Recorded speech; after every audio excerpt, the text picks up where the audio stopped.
हाँ जी बेटा, so let us start with the things. So intermediate vector boson की आज हम बात करेंगे।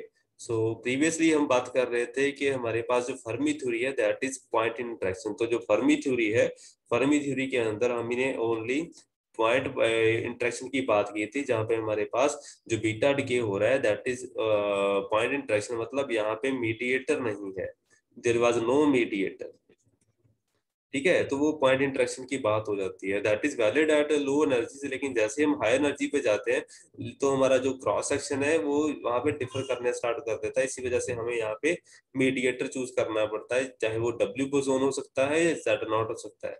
तो दो तरह के जो मीडिएटर हैं दोनों ही एक्सपेरिमेंटली वेरीफाई हो चुके हैं। जो W plus and negative minus, W minus जो बोसोन है, इनको हम बोलते हैं चार्ट वेक्टर बोसोन। मतलब ये चार्ज स्टेट में एग्जिस्ट करते हैं, डब्ल्यू प्लस होता है, डब्ल्यू माइनस भी होता है। सो और जो न्यूट्रल वेक्टर बोसोन होता है that is called Z not. तो दो चार्ज रहेंगे, एक न्यूट्रल रहेगा। तीनों का मास ऑलमोस्ट 80 से लेके 90 जीईवी के बीच में रहता है। तो these are very very massive bosons, जिनकी वजह से क्या होता है कि जो वीक इंटरेक्शन है उसकी जो स्ट्रेंथ होती है वो वीक कम हो जाती है, मतलब उनका जो ऑपरेटिंग डिस्टेंस रहेगा, रेंज रहेगी, वो शॉर्ट हो जाएगी। ठीक है, तो इसी वजह से इसको वीक इंटरेक्शन भी बोला जाता है। तो इंटरेक्शन स्ट्रेंथ वीक होने का मेन रीजन ये है कि इनके जो वेक्टर बोसोन है उनका जो मास है वो काफी ज्यादा है रादर देन दी कपलिंग कांस्टेंट। तो कपलिंग कांस्टेंट जो है वो इंडिविजुअली हम यहाँ पे ज्यादा जो हम कैपिटल जी को देखते थे, तो हम यहाँ पे देखेंगे कैपिटल जी की बजाय हम जो कपलिंग कांस्टेंट है वो जो डायमेंशनलेस कपलिंग कांस्टेंट है, जिसको हम यहाँ पे रिलेट करते हैं with regard to the electricity and magnetism. Electricity and magnetism में जो कपलिंग कांस्टेंट है वो ई के साथ लिखा जाता है, और जो वीक इंटरेक्शन है वहां पे कपलिंग कांस्टेंट जो है उसको हम लिखते हैं बेटा जी डब्ल्यू के साथ। लेकिन यहाँ पे हम जब कपलिंग कांस्टेंट लिखते हैं तो यहाँ पे मास ऑफ द पार्टिकल भी आ जाता है, तो उसको उसका जो स्केयर है वो ज्यादा मैटर करता है डिनोमिनेटर में। तो पार्टिकल का मास ज्यादा होने की वजह से जो कपलिंग कांस्टेंट की स्ट्रेंथ आती है that is very very small, of the order of 10⁻⁻50, जिसकी वजह से यहाँ 10⁻62 की अगर बोल लीजिए, तो उसकी वजह से हमारे पास जो इसकी स्ट्रेंथ है वो डाउन आ जाती है। ठीक है जी, चलिए स्टार्ट करते हैं इंटरमीडिएट वेक्टर बोसोन का चैप्टर। तो इसको डिस्कस करने के लिए हम यहाँ पे कंसिडर कर रहे हैं elastic neutrino and electron scattering. तो न्यूट्रिनो एंड इलेक्ट्रॉन की स्कैटरिंग है, इलास्टिक स्कैटरिंग है, and it is a pure electronic weak interaction है। अज्यूमिंग का पॉइंट इंटरेक्शन, अगर हम इसको पॉइंट इंटरेक्शन ही मान के चलते हैं तो इसके कॉरेस्पॉन्डिंग हमारा जो डिफरेंशियल क्रॉस सेक्शन निकल के आएगा कॉरेस्पॉन्डिंग टू फर्मी थ्योरी, तो that will turn out to be G square into S divided by 4 pi square. S यहाँ पे सेंटर ऑफ मास एनर्जी का स्केयर रहेगा। ठीक है, सेंटर ऑफ मास जो एनर्जी है उसका जो स्केयर है उसके बराबर एस को लिखा जाता है, ये स्टैंडर्ड पैरामीटर है। ठीक है जी, तो जो डिफरेंशियल क्रॉस सेक्शन है वो इसके बराबर एटलीस्ट हमारे पास आएगा। तो ये उसका लिखा हुआ है बेटा, इलास्टिक स्कैटरिंग है तो इसके कॉरेस्पॉन्डिंग, अगर पॉइंट इंटरेक्शन है तो इसके कॉरेस्पॉन्डिंग आप इसको ऐसे ही लिख पाएंगे। ठीक है, इनकमिंग इलेक्ट्रॉन एंड इनकमिंग आपके पास न्यूट्रिनो जो है वो उसको गिवराइज कर रहा है। तो यहाँ पे आपके पास जो वर्टेक्स है, वर्टेक्स पॉइंट इंटरेक्शन है, तो आपके पास सिंगल वर्टेक्स ही बनेगा। तो यहाँ पे इलेक्ट्रॉन है, यहाँ पे न्यूट्रिनो है, तो ये आपके पास सिंपल सिंपल इंटरेक्शन दे रखी है। This is elastic scattering. ठीक है जी, तो पॉइंट इंटरेक्शन की बात हो रही है, तो ऐसे यहाँ पे एनर्जी स्केयर मास सेंटर और मास एनर्जी स्केयर को कॉरेस्पॉन्ड कर रहा है। तो डिफरेंशियल क्रॉस सेक्शन हमने फाइंड आउट कर रखा है, एंड डिफरेंशियल क्रॉस सेक्शन को फाइंड आउट करने के बाद हम इसका इंटीग्रेशन करते हैं तो टोटल स्कैटरिंग क्रॉस सेक्शन हमारे पास आ जाएगा, which will give rise to this factor. तो to scattering cross section for the case of elastic scattering अगर हम कैलकुलेट करें corresponding to single vertex interaction, तो that will turn out to be G square S divided by pi के corresponding आ जाएगा। 4 वाला factor यहाँ पे कैंसिल हो जाता है। ठीक है, from which we observe that this sigma जो हमारा स्कैटरिंग क्रॉस सेक्शन है varies linearly with this centre of mass energy square. मतलब जो आपका स्कैटरिंग क्रॉस सेक्शन है वो एस के ऊपर लीनियरली डिपेंडेंट कर रहा है। मतलब जितनी जैसे जैसे एनर्जी बढ़ती जाएगी स्कैटरिंग क्रॉस सेक्शन इन बढ़ता जाएगा, मतलब ये इसकी लिमिट नहीं होगी। तो larger the centre of mass energy greater will be the total scattering cross section. This observation clearly contradicts the behaviour of the scattering cross section calculated on the basis of partial wave analysis, and this is a contradicting statement because अगर हम partial wave analysis करें तो scatter जब से हमारे पास energy ज्यादा बढ़ती है तो वैसे वैसे हमारा स्कैटरिंग क्रॉस सेक्शन कम हो जाता है। ठीक है, तो वो हमारा जनरलाइज्ड रिजल्ट हमारे पास एग्जिस्ट करते हैं। पार्शियल वेव एनालिसिस आपने न्यूक्लियर फिजिक्स में ऑलरेडी पढ़ा हुआ है। तो scattering wave partial wave analysis से मैक्सिमम स्कैटरिंग क्रॉस सेक्शन जो हम निकालते हैं उसकी जो वैल्यू आती है that will turn out to be 4 pi divided by K square, के हम यहाँ पर रिलेट करते हैं वेवलेंथ के साथ, लैम्डा के साथ। ठीक है जी। तो इसके कॉरेस्पॉन्डिंग टू L+1 हमारे पास आ जाता है। सिंपल सोल्यूशन क्या आएगा, एस वेव आ जाएगी। ठीक है, सिंपल सोल्यूशन जो है, अगर इसके सिंपल स्कैटरिंग की बात करें तो S wave, partial wave, S wave में corresponding L equal to 0 term है, यहाँ पे हम इस पुट करके इसकी वैल्यू वगैरह निकाल सकते हैं। So this will turn out to be 4 pi divided by S. तो मैक्सिमम वैल्यू कितनी हो सकती है स्कैटरिंग क्रॉस सेक्शन की, according to the partial wave analysis, that turns out to be 4 pi divided by S. तो दोनों ही contradicting state mode हो गई कि अगर आप फर्मी के कॉरेस्पॉन्डिंग फाइंड आउट करेंगे तो वो एस के कॉरेस्पॉन्डिंग लीनियरली वेरी करेगा, लेकिन इसकी जो मैक्सिमम वैल्यू है कॉरेस्पॉन्डिंग टू आपके पास जो पार्शियल वेव एनालिसिस है दैट इज रिवर्सली प्रोपोर्शनल। तो दोनों एक दूसरे को कॉन्ट्राडिक्ट कर रही हैं। तो एक आपके पास क्या है, एक आपके पास लीनियरली अपवर्ड मूव कर रहा है, एक आपके पास डाउनवर्ड मूव कर रहा है। दोनों का एक क्रॉस सेक्शन आपके पास एक क्रॉसिंग पॉइंट आपको देखने के लिए मिलेगा, and that crossing point happens to be at around 300 GeV। तो मतलब दोनों एक दूसरे को मैच तब करते हैं जब 300 GeV का एक क्रॉस पॉइंट आ जाता है। तो जहां पे हमारे पास स्क्वायर रूट ऑफ एस, मतलब जो एनर्जी है, सेंटर ऑफ मास एनर्जी, जब 300 GeV के बराबर हो जाती है, तो जो हमारा फर्मी क्रॉस सेक्शन है and partial wave cross section है वो दोनों ही एक दूसरे को बराबरली मैच करते हैं, and they turn out, it happens at the जो हमारे पास जो कपलिंग कांस्टेंट है जी के बराबर हो जाता है। ठीक है जी। तो इसके बाद क्या होता है, जैसे ही एनर्जी इस रेंज से बढ़ने की बात करते हैं, 300 GeV को क्रॉस करेगी, देन उस केस में हमारे पास जो फर्मी क्रॉस सेक्शन है इट सरपासेस दी जो पार्शियल वेव क्रॉस सेक्शन जो है। तो हमारे पास जो रेंज है उसके कॉरेस्पॉन्डिंग जैसे हमारे पास एनर्जी 300 GeV से ज्यादा होती है, तो फर्मी क्रॉस सेक्शन जो है, जो उसके एम्बिग्युइटीज हैं, जो उसका अनप्रेडिक्टेबल रिजल्ट है, वो दिखने स्टार्ट हो जाते हैं जैसे एनर्जी बढ़ती है। तो जैसे हम हाई एनर्जी पे जाते हैं तो ये वाली प्रॉब्लम आनी स्टार्ट हो जाती है। At the centre of mass energy greater than 300 GeV the Fermi cross section becomes unacceptable, मतलब ये हमारी जो नेचुरल जो टेंडेंसी है उसको अनएक्सेप्टेबिलिटी की तरफ ले जाता है। And as it will be then predict that more particles would be scattered into the final state than would enter into the initial state. मतलब उतने पार्टिकल निकलने स्टार्ट हो जाते हैं जितने हमने एंटर नहीं करवाए थे किसी स्टेट के अंदर। सो this is in clear violation of the conservation of probability. इसको हम क्या कंजर्वेशन ऑफ प्रोबेबिलिटी के साथ भी रिलेट कर सकते हैं, या यूनिटैरिटी के वायलेशन ऑफ यूनिटैरिटी के साथ भी आप रिलेट कर सकते हैं। रिलेट करने के काफी सारे तरीके हैं, एस मैट्रिक्स के साथ भी इसको, एस मैट्रिक्स इंटीग्रल के साथ आप इसको रिलेट कर सकते हैं। प्रोबेबिलिटी कंजर्वेशन क्या होनी चाहिए, मतलब in a total transition probability for initial state to all the final state. अगर आपके पास कोई स्टेट है एक पर्टिकुलर एनर्जी की, वो कितनी स्टेट्स बना सकती है, कितनी फाइनल स्टेट्स गिवराइज कर सकती है, सबको आप क्या कर सकते हैं, सबको अगर आप सम भी कर दें तो उसके कॉरेस्पॉन्डिंग आप क्या करेंगे, सबको सम करेंगे तो आपके पास रिजल्ट क्या होना चाहिए, टोटल प्रोबेबिलिटी 1 होनी चाहिए। तो यही चीज यहाँ पे लिखी हुई है, तो इसको हम बोलते हैं यूनिटैरिटी की कंजर्वेशन। ठीक है, so this is unitarity of S. तो हमारे पास इसका जो रिजल्ट है वो यूनिटी के बराबर होना चाहिए। सो अब 300 GeV जो फर्मी क्रॉस सेक्शन है violates unitarity, and this energy limit is called the unitarity limit. तो 300 GeV को हम यूनिटैरिटी लिमिट के साथ भी नोट करते हैं, तो अब which the conservation of probability would be violated. So in order to preserve unitarity at higher energies or to check the divergent behavior of the point-like interaction cross-section, weak interaction is spread from point-like structure by postulating an intermediate vector boson or spin one particle।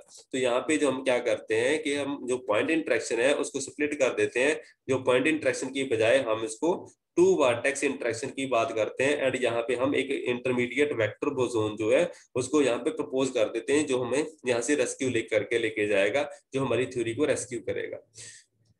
And यहाँ पे जो vector boson आता है उसको हम यहाँ पे W boson का नाम देते हैं, which would couple the incident and outgoing currents. तो जो हमारे पास करंट्स है उनको यहाँ पे टेक केयर करेगा। तो डायग्राम वुड बी मॉडिफाइड, तो डायग्राम यहाँ पे मॉडिफाई हो जाएगी। तो यहाँ पे क्या है, उसके कॉरेस्पॉन्डिंग हमारे पास यहाँ पे निकल के आएगा। तो यहाँ पे इलेक्ट्रॉन बाहर निकल के जा रहा है, एंड इनकमिंग क्या है, न्यूट्रिनो है तो उसके कॉरेस्पॉन्डिंग क्या आएगा यहाँ पे बेटा, W प्लस बोसोन यहाँ पे हमारे पास देखने के लिए मिलेगा। तो इलेक्ट्रॉन है, इलेक्ट्रॉन के कॉरेस्पॉन्डिंग आउटगोइंग कौन सा है, न्यूट्रिनो है, तो यहाँ पे क्या निकलेगा, अल्टीमेटली न्यूट्रिनो न्यूट्रल होगा, तो W प्लस जो है, जो प्लस एंड माइनस के कॉरेस्पॉन्डिंग न्यूट्रलाइज करके आपको न्यूट्रिनो दे देगा। तो इसको आप ऐसे भी रिलेट कर सकते हैं।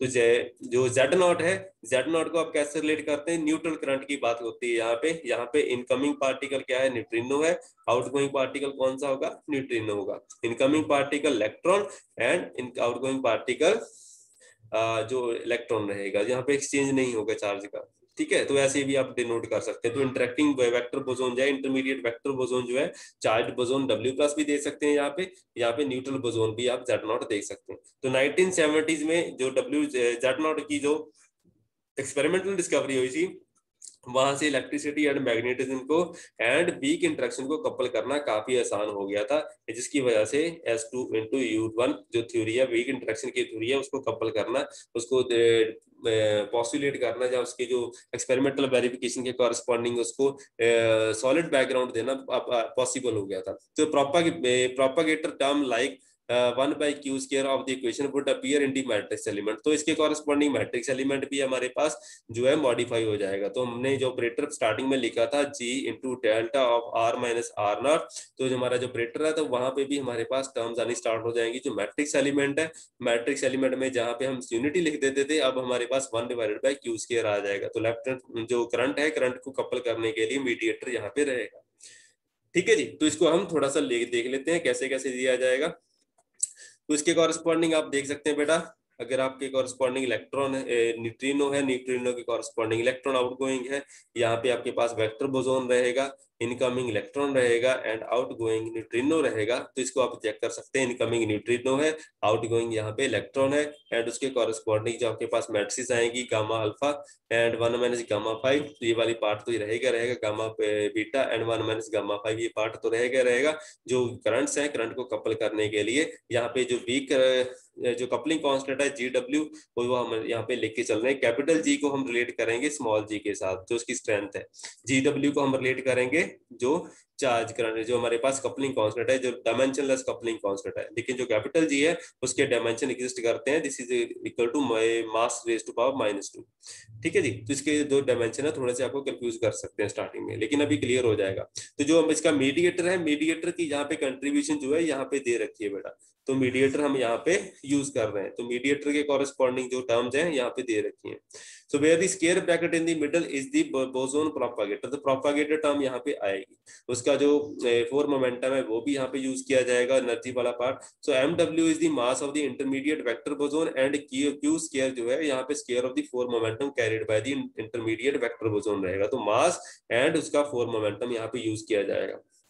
सो फॉर लोअर एनर्जीज, अगर आपके पास एनर्जी कम है, स्टार्टिंग अगर लोअर एनर्जी की बात कर रहे हो, तो उसके फोर मोमेंटम पार्टिकल का कम रहेगा, और उसकी वजह से क्या रहेगा, मास ज्यादा होगा, बिकॉज जो वेक्टर बोसोन है यहाँ पे मैसिव है, इसकी वजह से एनर्जी कम होने की वजह से क्या रहेगा, इसकी कंट्रीब्यूशन Q स्क्वायर की कम रहेगी। तो यहाँ पे ओनली MW स्क्वायर हम यहाँ पे लेके चलेंगे, जिसको हम बाहर भी निकाल सकते हैं। जो वीक कपलिंग कांस्टेंट है, उसको GW स्क्वायर हम ऐसे बाहर निकाल लेते हैं, बाकी सारा पार्ट एज सच है। तो हम अगर हमने मैट्रिक्स एलिमेंट प्रीवियसली जो हमने लिखा था उसके साथ कंपेयर करें, तो that will turn out to be G divided by square root 2 G mu into dagger and J mu के कॉरेस्पॉन्डिंग। इसको अगर आप लिख के देखें तो दोनों को कंपेयर करेंगे, तो ये वाली जो टर्म है दोनों साथ में साइड बाय साइड आप रख के देख सकते हैं, ठीक है जी। तो जो कपलिंग कांस्टेंट G है, कैपिटल G है, वो it has got the dimensions of m inverse m square, ठीक है। लेकिन हमारे पास जो G स्क्वायर है, GW है, that has to be of dimensionless. ये जहां से हमें पता चलता है कि GW जो है, जो वीक कपलिंग कांस्टेंट है,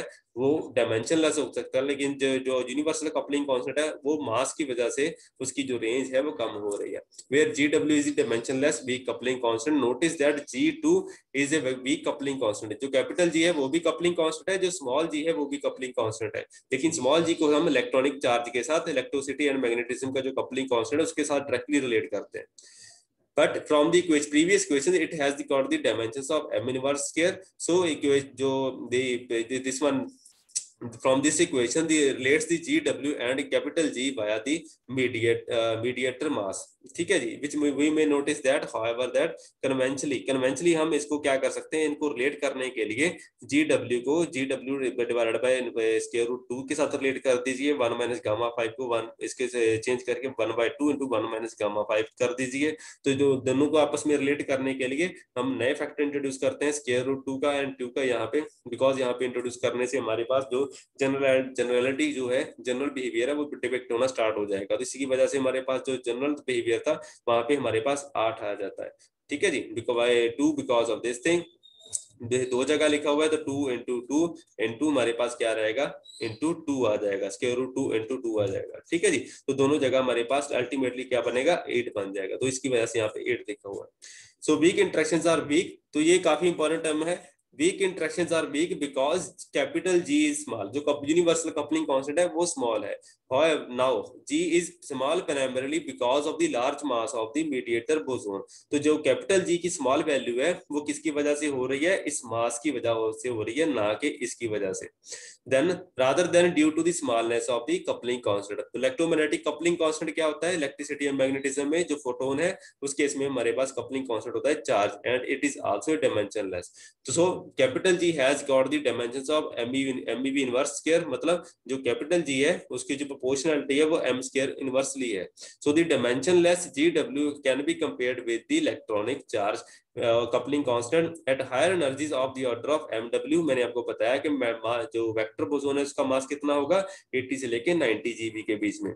तो इसकी वजह से क्या होगा, एट हायर एनर्जीज जो GW है उसको हम क्या कर सकते हैं, इलेक्ट्रॉनिक चार्ज के साथ कंपेयर कर सकते हैं, and hence in the energy range of the order of 100 GeV strength of the weak interaction at would become comparable to the electricity electromagnetic interaction. मतलब इलेक्ट्रोमैग्नेटिक इंटरेक्शन की जो स्ट्रेंथ है it is at par with the weak interaction of the strength of the weak interaction, दोनों एक दूसरे के साथ compare किए जा सकते हैं। लेकिन जो कपलिंग कांस्टेंट है इस केस में और इस केस में जो कपलिंग कांस्टेंट है दोनों डिफर कर जाएंगे, बिकॉज जो कैपिटल जी है वो अकेला कपलिंग कांस्टेंट के ऊपर डिपेंड नहीं कर रहा है, वो मास के ऊपर भी डिपेंड कर रहा है। एंड लेकिन जो यहाँ पे इलेक्ट्रोमैग्नेटिक इंटरेक्शन है वहां पे जो मीडिएटर है वो क्या है बेटा, वो मासलेस है। तो दोनों में थोड़ा सा डिफरेंस ये आप देख सकते हैं। सो एट लोअर एनर्जी की बात करें तो Fermi point interaction works well. Lower energy पे जो, बिकॉज लोअर एनर्जी पे बात करें तो वहां पे जो फोर मोमेंटम ट्रांसफर की बात होती है वो उसको हम जस्टिफाई कर सकते हैं कि कम होती, वैल्यू कम है इसकी वजह से इसको हम छोड़ रहे हैं। So that lower energy see two vertex interaction must revert to the single vertex interaction. तो जो वेक्टर बोसोन वाला कंट्रीब्यूशन है एट लोअर एनर्जीज वो खत्म हो जाता है। सो नाउ जो हमारे पास ये वाली फैक्टर है it is in the propagated term that exist only when Q is non vanishing. तो हमारे पास ये वाली जो टर्म है, जो अगर हमारे पास एनर्जी कम होगी तो ये वाली टर्म खत्म हो जाती है, बाकी सारा पार्ट हमारे पास ऐसा बच जाता है। Because mass of the vector boson is 80 GeV, so when energy of the media जो हमारे पास फोर मोमेंटम ट्रांसफर है वो that is far lesser as compare to 80 GeV, the propagated term जो वैनिशेस एंड जो टू वर्टेक्स इंटरेक्शन है वो single vertex में बैक हो जाती है। सो एट लार्जर एनर्जीज जैसे हम 300 GeV को क्रॉस करते हैं तो हमारी प्रॉब्लम स्टार्ट हो जाती है। वहां पे हमें क्या करना पड़ता है, हाई एनर्जी के ऊपर जो हमारा जो वेक्टर बोसोन है मीडिएटर है वो वहां पे कंट्रीब्यूट करेगा। So at large energies however the propagated term exists and it generates the necessary modification effect in the unphysical high energy behaviour of the total scattering cross section. तो जैसे ही हम 300 GeV के cross जाएंगे तो हमें vector boson की जरूरत पड़ेगी ही पड़ेगी। So this to avoid the high energy catastrophe, तो हाई एनर्जी कैटास्ट्रॉफ को अवॉइड करने के लिए विच सिग्मा फेस जो हमने स्कैटरिंग क्रॉस सेक्शन में फेस किया, so it requires the introduction of the vector boson as a mediator of the weak interaction. So the weak interaction of the type जो हमारे पास म्यून न्यूट्रिनो है and जो neutron है it is going into muon and proton in which the electronic and hydronic parts are separately changing into the charge. तो इसके corresponding क्या है, जो म्यून न्यूट्रिनो है वो क्या दे रहा है, म्यून को दे रहा है, गिव राइज कर रहा है, एंड जो न्यूट्रॉन है न्यूट्रॉन किसको बना रहा है, प्रोटॉन को बना रहा है। This is charge, this is अनचार्ज। तो यहाँ पे क्या होना चाहिए, यहाँ पे W बोसोन यहाँ पे जरूरत पड़ेगी हमें, ठीक है जी। Okay, are mediated by W plus and W minus, that is the charge vector boson. तो इसमें क्या क्या रहेगा, डब्ल्यू प्लस माइनस का रूल यहाँ पे देखने के लिए मिल जाएगा। The weak interaction of the type 4.144 are therefore called the charge current interaction. तो इन दोनों इंटरेक्शंस को जिसमें चार्ज वेक्टर बोसोन आएगा, इनको हम charge current charge vector boson and charge current interaction बोलेंगे। तो इसको हम बोलेंगे चार्ज करंट इंटरेक्शन, ठीक है, और चार्ज करंट रिएक्शंस बोल सकते हैं। लेकिन जिसमें हमारे पास चार्ज इंटरेक्शन की जरूरत नहीं है, जस्ट लाइक जो मतलब इलास्टिक स्कैटरिंग है, हमारे पास क्या है, जो म्योन न्यूट्रिनो है, म्योन न्यूट्रिनो में जा रहा है एंड प्रोटॉन जो है प्रोटॉन बना रहा है। अल्टीमेटली इसमें हमारे पास क्या, कौन सा मीडिएटर रहेगा, जेड नॉट। इनको हम बोलेंगे न्यूट्रल करंट रिएक्शन। तो इसको हम न्यूट्रल के साथ डील करते हैं। तो this is neutral current interaction. यहाँ पे भी वेक्टर बोसोन रहेगा, लेकिन दैट विल बी अनचार्ज। तो this is called neutral current interaction बोलते हैं, या न्यूट्रल करंट रिएक्शन का नाम इसको दे सकते हैं। So neutral current weak interactions can be have been experimentally verified. इस सारे कुछ एक्सपेरिमेंटली वेरीफाई हो चुका है। डब्ल्यू प्लस का मास जो है, डब्ल्यू माइनस का मास एंड जेड नॉट का मास जो है, ये सारा कुछ वेरीफाई हो चुका है। Experimentally verification of the neutral weak current interaction is considered as landmark discovery of the 1970s and it is an important step towards the unification of electromagnetic and weak interaction. तो SU2 into U1 theory जो है वो यहाँ पे successfully explain हो जाती है जब हम इसको वीक इंटरेक्शन में हमारे पास वेक्टर बोसोन की जो है एक्सपेरिमेंटली वेरीफाई हो जाते हैं। तो क्या वीबो थ्योरी जो है वो हम कल बेटा डिस्कस करेंगे। So till that time thank you very much. अगर कोई डाउट है या क्वेश्चन है इसके रिगार्डिंग तो आप मेरे से डिस्कस कर सकते हैं, अदरवाइज लेक्चर इज ओवर।